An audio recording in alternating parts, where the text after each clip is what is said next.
Hi, this is Dr. Rajeev Jain from Safe Site Center. This video, as you can see, there's a rent, there's a round margins of posterior capsular rent. You can see on the nasal side, and this rent happened while I was trying to remove the last piece of nucleus. There was not much of vitreous coming out of that rent, so I thought maybe I'll first put IOL and then go ahead with the other things.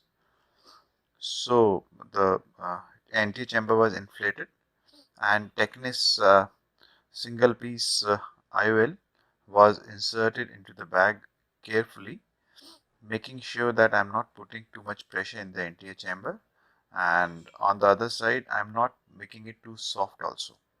As you can see, it is put in the bag under the nuclear fragments, but at few places it was over cortical matter which was still there in the bag, and I made sure that it was covering the rent completely. And after the lens was put in the bag with the Phaco, I went inside, and the most important thing is keep the bottle height low. Now here we don't want pressure fluctuations. As I said, high pressure as well as very low pressure can be harmful. So because still a lot of viscous was in the anterior chamber, I didn't inject visco before coming out. Otherwise, whenever we are doing these maneuvers, we have to make sure that the pressure in the chamber is maintained while we are coming out. And slowly and gradually I was trying to tease out the cortical matter from the bag. It's very important not to have uh,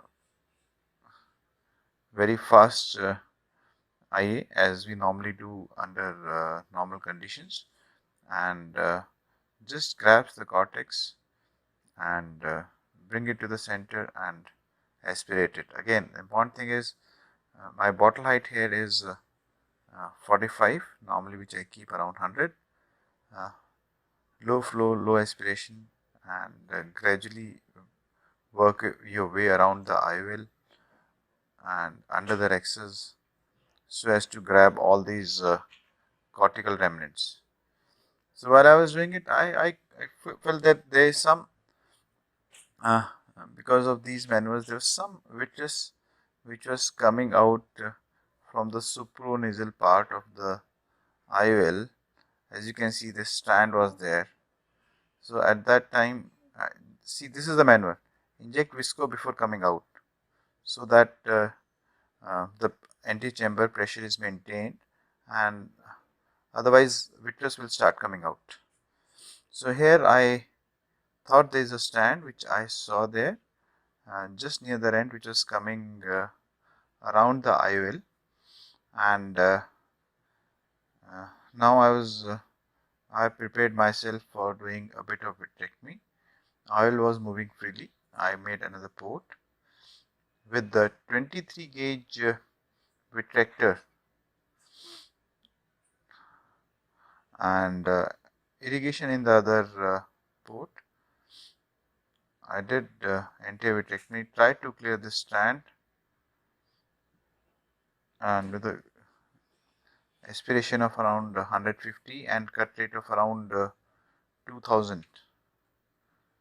Sorry, the cut rate of 1200, which is there in uh, this Signature Pro. Started cutting the vitreous tag which was coming out, which was coming below the from the defect over the IOL.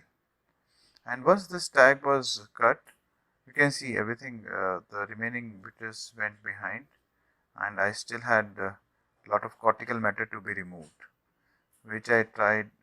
Then I went under the IOL because there was a cortical sheet which was behind this lens. You can see it coming very easily, and again it has to be a slow maneuver, and everything clears off slowly and gradually. Just keep bottle height low, around 40 to 50, or maybe a bit lower if you can control your aspiration. We don't want very high flow rates and very high vacuum at this moment. So after this, the viscous from the anterior chamber was removed, and while I'm coming out, I'm always putting visco, although it may not be visible here in all the frames. After that, I normally put pupil constrictor like myocol, and then hydrate the ports. Don't leave the eye soft, and as you can see, gently massaging the uh, corneal incision entry wound to make it watertight. Thank you.